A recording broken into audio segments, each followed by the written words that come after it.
यहाँ दी गई जानकारी ज्योतिष पर आधारित है तथा केवल सूचना के लिए दी जा रही है। TV9 डिजिटल इसकी पुष्टि नहीं करता है। यहाँ बताए गए किसी भी उपाय को करने से पहले संबंधित विषय के एक्सपर्ट से निजी तौर पर सलाह अवश्य लें।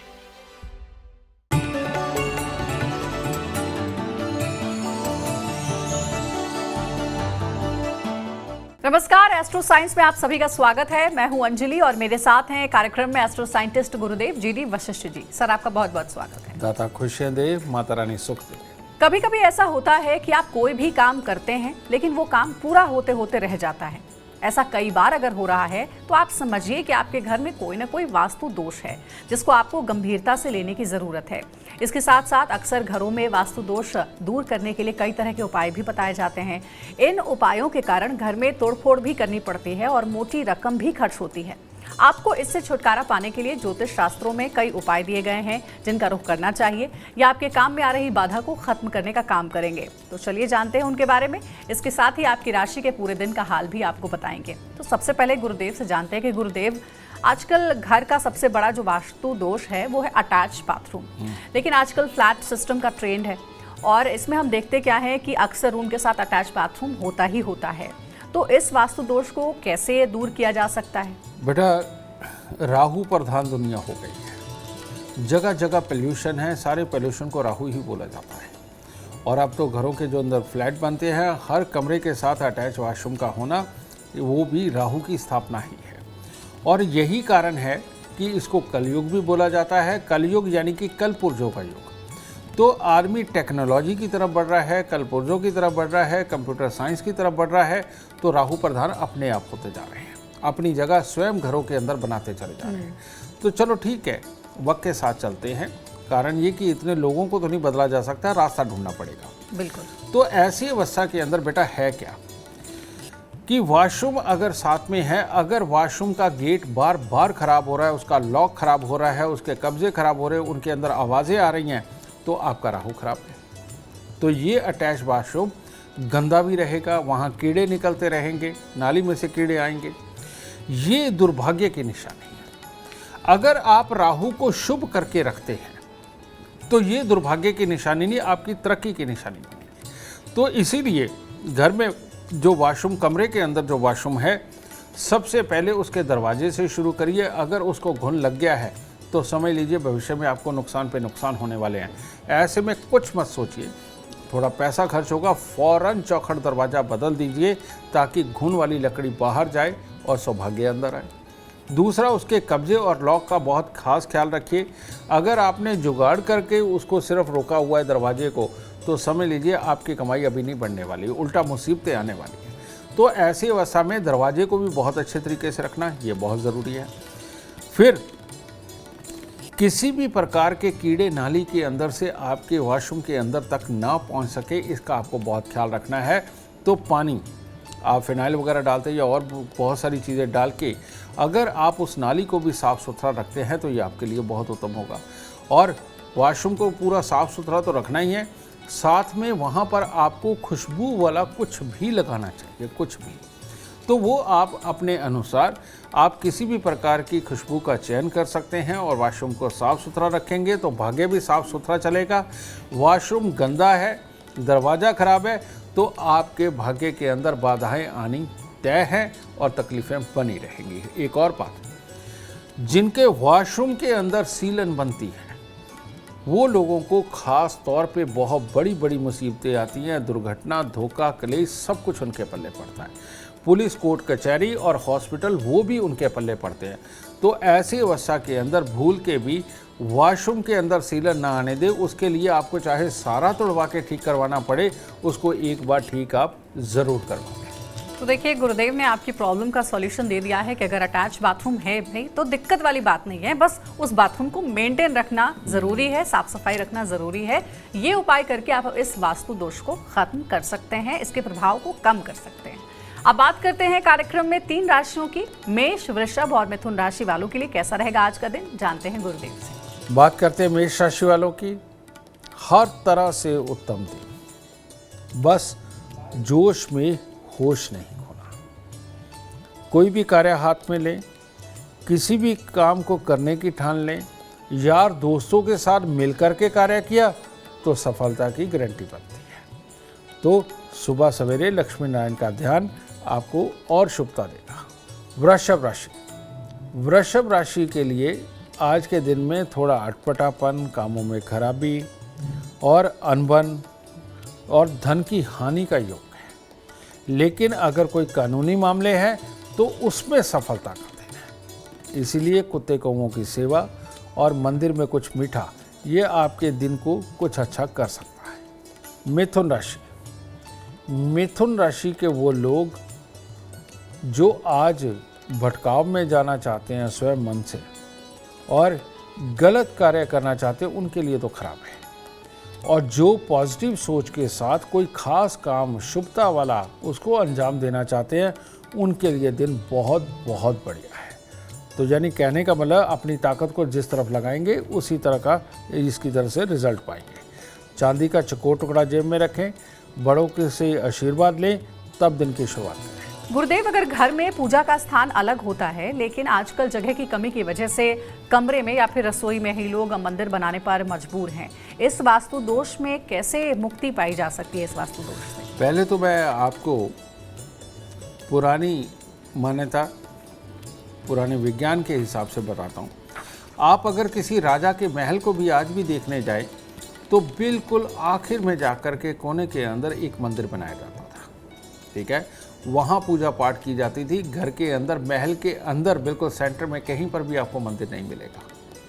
तो सही मायने में गांव से थोड़ा से हद पे दूर जा कर के मंदिर बना करते थे, ठीक है। क्योंकि भगवान को भगवान की जगह पर रखना, वहाँ पर स्वच्छता का ख्याल रखना बहुत ज़्यादा ज़रूरी है। तो और शांति भी होनी चाहिए।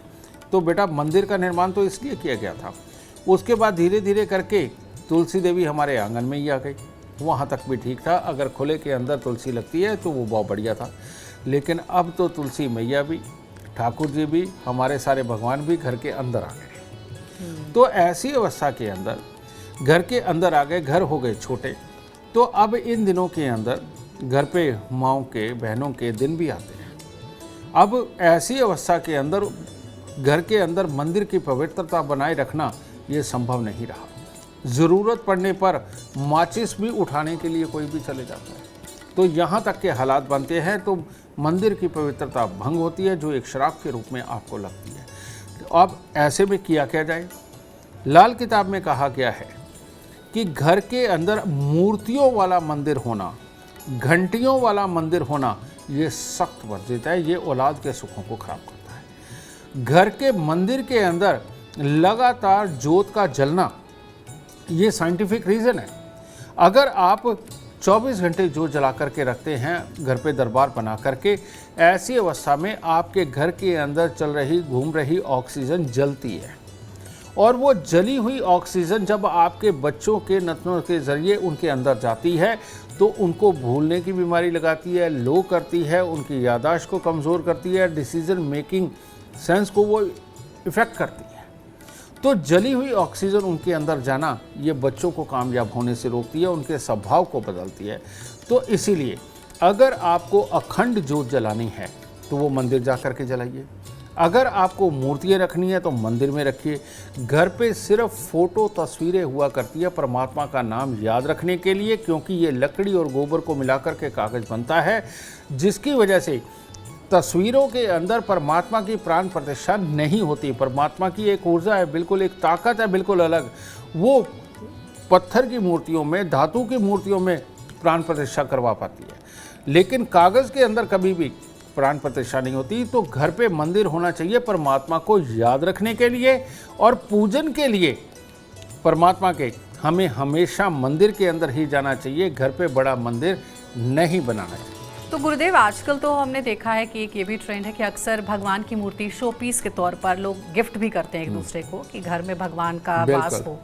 तो वो शो पीस के तौर पर भगवान की मूर्ति घर में रखनी चाहिए या नहीं? जितनी भी ठोस मूर्तियाँ, चाहे वो मिट्टी की हो, चाहे वो पत्थर की हो या किसी और धातु से बनी हुई हो, जो ठोस मूर्तियाँ हैं जो अंदर से होलो नहीं हैं, ये घर पर बिल्कुल नहीं रखनी चाहिए, क्योंकि इनमें प्राण प्रतिष्ठा हो जाती है। और जो अंदर से होलो है, यानी बाहर परमात्मा का पूरा स्वरूप है, लेकिन अंदर की तरफ से आप अंदर हाथ भी डाल सकते हैं, अंदर से खाली है, ये अगर आप अपने घर पर रखते हैं तो इसका कोई भी नुकसान आपको नहीं है।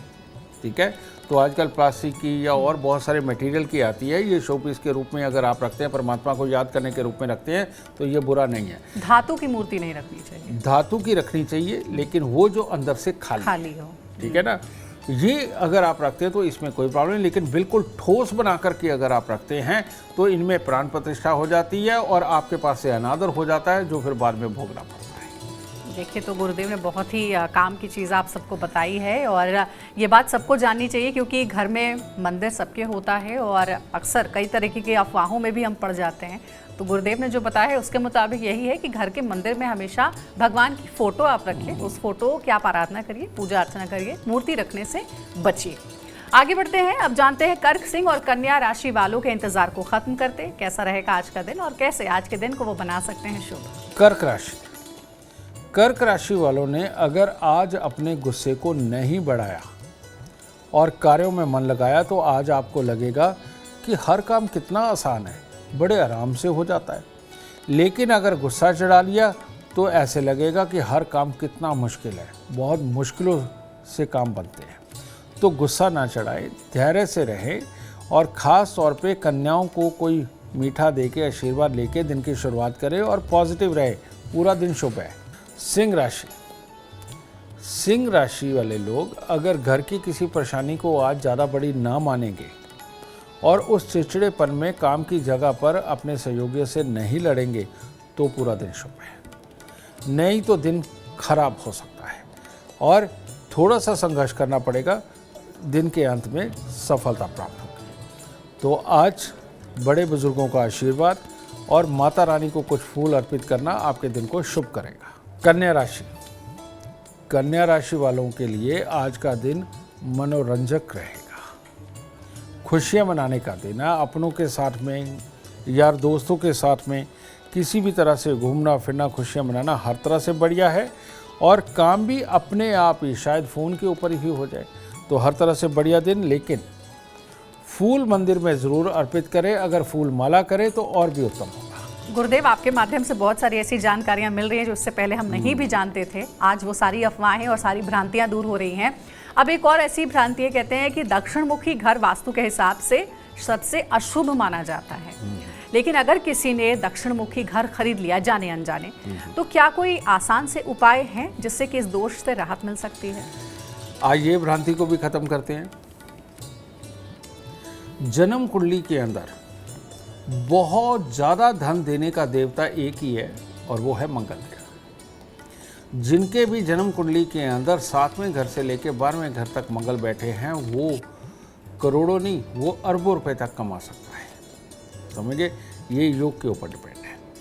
तो ऐसी अवस्था के अंदर दक्षिण मुखी घर खराब कैसे हो सकता है? दक्षिण मुखी घर उन्हीं का खराब है जब मंगल स्वयं बहुत ही खराब अवस्था के अंदर बैठे हुए हों और मंगल कैंसर कारक बैठे हुए हों, अल्सर कारक बैठे हुए हों और या बहुत ख़राब जगह पर बैठकर हमारे पेट और आँखों को प्रभावित कर रहे हों, हमारे स्वभाव को ख़राब कर रहे हों।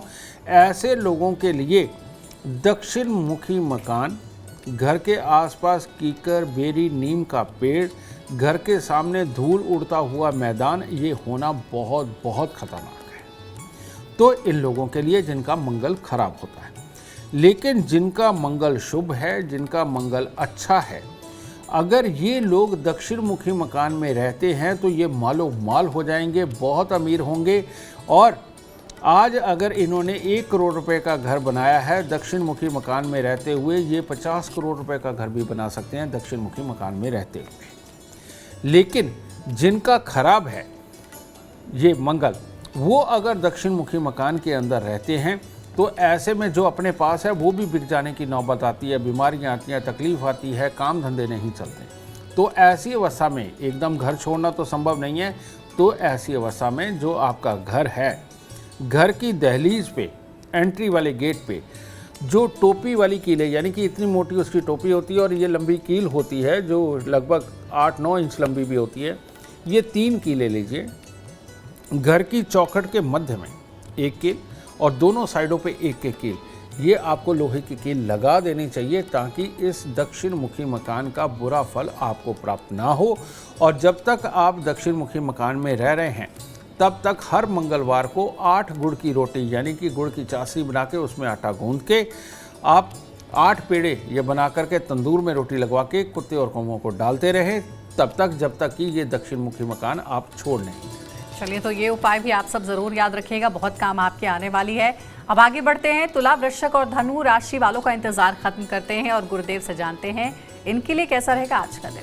तुला राशि, तुला राशि के वो लोग जिनके संतानें हैं उनकी तरफ से भी खुशखबरियाँ हैं और कोई भी नए काम करने हो, मान प्रतिष्ठा कमानी हो, सबके लिए दिन उत्तम है। बस कुत्ते कौवों की थोड़ी सेवा या गरीब बच्चों को कुछ मीठा ये दान करके करिए, शुभता और बढ़ेगी। वृश्चिक राशि, वृश्चिक राशि के लोगों के लिए आज रूठों को मनाने का दिन है।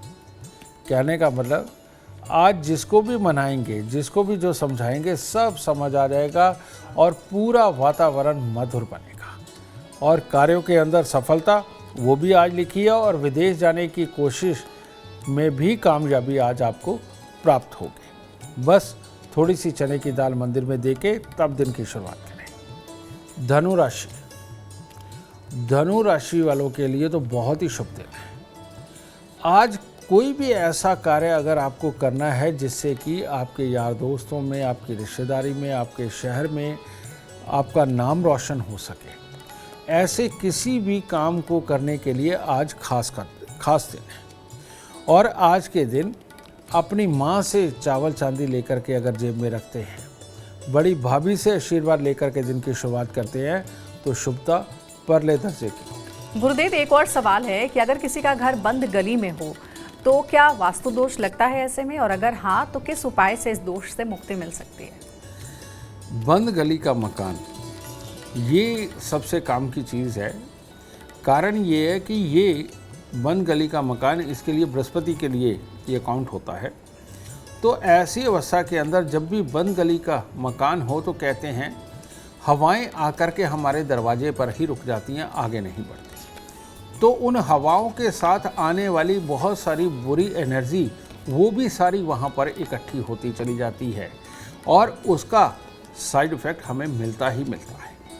ऐसे घर के अंदर कभी कोई कार्य नहीं बनते, आदमी तरक्की पूरी तरह से नहीं कर पाता, घर में कलेश रहते हैं और भाई बहनों के साथ बनने में बच्चों की कामयाबी के लिए तकलीफ़ें बनती है, पढ़ने वाले बच्चों के लिए तकलीफ़ें बनती है, आपस में दिमागी क्लैशेस होते हैं।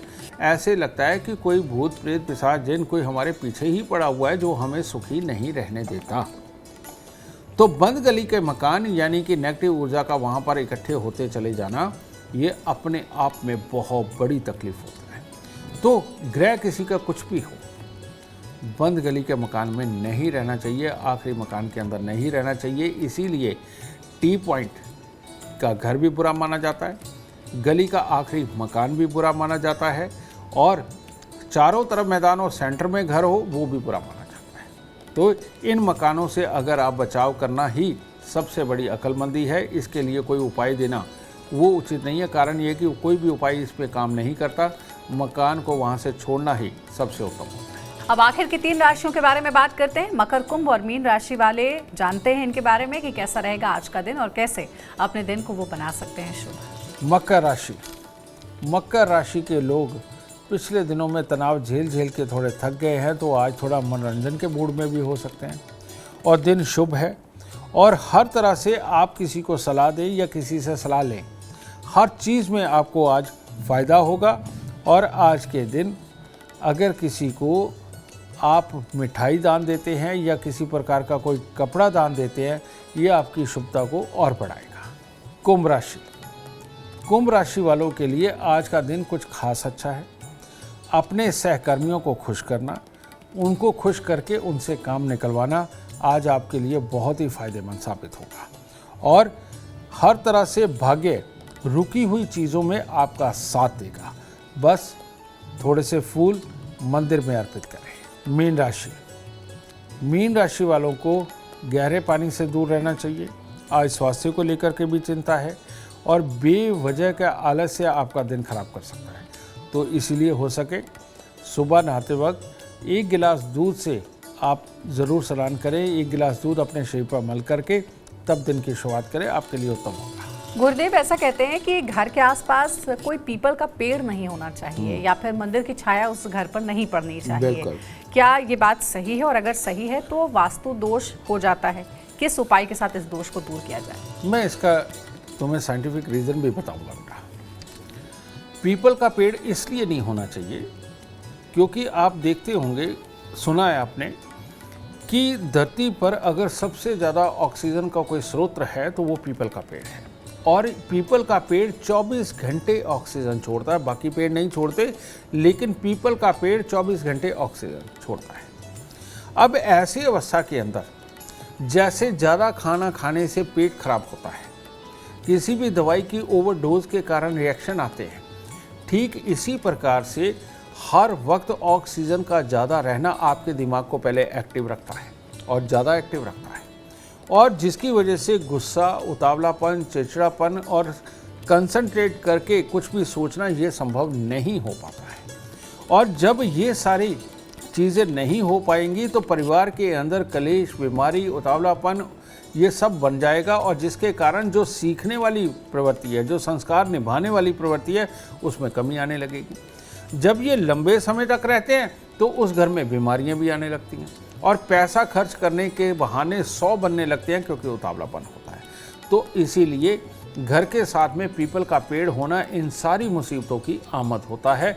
इसीलिए पीपल का पेड़ घर के पास में बिल्कुल नहीं होना चाहिए। दूसरी बात, कहते हैं मंदिर की छाया घर पर नहीं पड़नी चाहिए। बिल्कुल सही कहा है। उसका कारण क्या है? मंदिर अगर घर के बिल्कुल साथ में है, मंदिर के अंदर घंटे, घड़ियाल, ढोल, मृदंग, मंजीरे ये सब बजते हैं। कहते हैं घंटा जहाँ बजता है या मंजीरा जहाँ बजता है, वहाँ हवा के अंदर जितने भी कीटाणु होते हैं वो सारे मर जाते हैं। समझे? और वो सारे मरने के कारण हाँ शुद्धता पैदा होती है, ध्यान लगता है। ये बिल्कुल सही है। लेकिन घर के अंदर रहते हुए जब मियाँ बीबी भी वहाँ रह रहे हैं, बच्चे भी रह रहे हैं, बड़े बुजुर्ग भी रह रहे हैं, तो घर है कंसंट्रेट करने के लिए, सोचने के लिए, हर तरह की ऊर्जा को ग्रहण करने के लिए। और हवा के अंदर भी बहुत सारे कीटाणु ऐसे होते हैं जो हमारे लिए फ़ायदेमंद भी होते हैं, तो वो भी मरने लगते हैं इन घंटे, घड़ियाल और मंजीरों की आवाज़ के कारण। तो ये भी मरने लगते हैं। अब वो एक जो चीज़ आपको मिलनी चाहिए वो नहीं मिलती, कंसंट्रेशन नहीं बन पाती, और बार बार जब आप बिज़नेस की गहराइयों को सोच रहे हैं, कुछ चालाकियों को सोच रहे हैं, कुछ तेज़ीपन को सोच रहे हैं, उस वक्त परमात्मा का ख्याल भी आना, घंटा घड़ियाल बजना आपको परमात्मा की तरफ केंद्रित कर देता है। यानी कि आपकी बिजनेस के अंदर की कंसंट्रेशन को भंग करता है, पढ़ाई के अंदर की कंसंट्रेशन को भंग करता है। जो चीज़ आप याद करने के लिए बैठे हुए हैं उसकी कंसंट्रेशन को भंग करता है, क्योंकि भगवान का डर भी बहुत बड़ा होता है। 1 घंटी बजते ही ध्यान उधर जाता है और प्रणाम करने को मन करता है। तो ये पूरे दिन का उतावलापन बन जाता है मंदिर के साथ घर होने से, और जिसका नुकसान इंसान को अपनी निजी ज़िंदगी के अंदर चुकाना पड़ता है। तो इसीलिए मंदिर के बिल्कुल साथ वाला घर और पीपल के बिल्कुल साथ वाला घर ये बेहद नुकसानदेह माना जाता है। एक और सवाल है गुरुदेव कि कहते हैं कि अगर पीपल का पौधा या पेड़ अपने आप से उगने लगा हो तो उसे उखाड़ना नहीं चाहिए। बिल्कुल, इसको उखाड़ा जा सकता है जब तक कि ये तना इस तरह से हाथ में ना आने लग जाए, तब तक उखाड़ा जा सकता है। और अगर ये इतना बड़ा तना हो गया, उसका कारण ये है ये ऑक्सीजन का सिलेंडर है। जब तक ये छोटा तना, पतला तना है, इतना है, तब तक कोई दिक्कत नहीं। और तब तक अगर आप इसे उखाड़ भी देते हैं और स्वयं उखाड़ देते हैं तो इसमें कोई हर्ज नहीं, कोई परमात्मा आपको कोई श्राप नहीं देगा। लेकिन अगर ये करते करते इतना बड़ा हो गया तो तब अगर इसे काटा तो एकदम बहुत तेज़ी से इसमें से ऑक्सीजन रिलीज होती है, जो आपके ऑरा मंडल को बिल्कुल हिला के रख देगी, उथल पुथल कर देगी। और ऐसे में पीपल का पेड़ काटने के बाद ये भी संभव है कि बहुत बड़ी बड़ी बीमारियां आने लगे, आपकी सोच हिल जाए, आपके डिसीजन मेकिंग पावर में दिक्कत आने लगे। आपको नॉर्मल लगेगा लेकिन सही मायने में आपका पूरा व्यवहार ही बदल सकता है। तो इसीलिए पीपल का पेड़ नहीं काटना चाहिए अगर बहुत मोटा है, लेकिन अगर छोटा तना इतना सा मोटा या यहाँ तक का भी मोटा होता है, आप हाथ से पकड़ के भी उसको उखाड़ सकते हैं। ऐसे में कोई दोष आपको नहीं लगेगा। तो देखिए, गुरुदेव ने आपके हर सवाल का जवाब दे दिया है, लेकिन अभी फिलहाल कार्यक्रम में इतना ही, क्योंकि अगर आप चाहते हैं जीवन में कामयाबी और अपार धन और लाभ की प्राप्ति, तो आज के कार्यक्रम में जितने भी उपाय बताए गए हैं उसे आप ज़रूर ध्यान से फॉलो करें। उम्मीद करते हैं आज का विषय आपको पसंद आया होगा। कल आपके सामने एक और नया विषय लेकर आएंगे जो आपकी कॉम्प्लिकेटेड लाइफ को बना देगा आसान और खुशियों से भरपूर। अगर आप हमारे गुरुदेव से मिलना चाहते हैं, उनका अपॉइंटमेंट चाहते हैं, तो कॉन्टैक्ट आप कर सकते हैं। नंबर है 9999990522। आप भी सुख समृद्धि और खुशहाली चाहते हैं और चाहते हैं आपके दुखों का अंत हो जाए, तो इसके लिए एस्ट्रो साइंस ऐप डाउनलोड करना ना भूलें। फिलहाल समय हो गया आपसे इजाजत लेने का। आप बने रहे हमारे साथ और हमारे एस्ट्रो साइंटिस्ट गुरुदेव GD वशिष्ठ जी के साथ देखना ना भूलें। एस्ट्रो साइंस रोजाना सुबह 8 बजे। नमस्कार।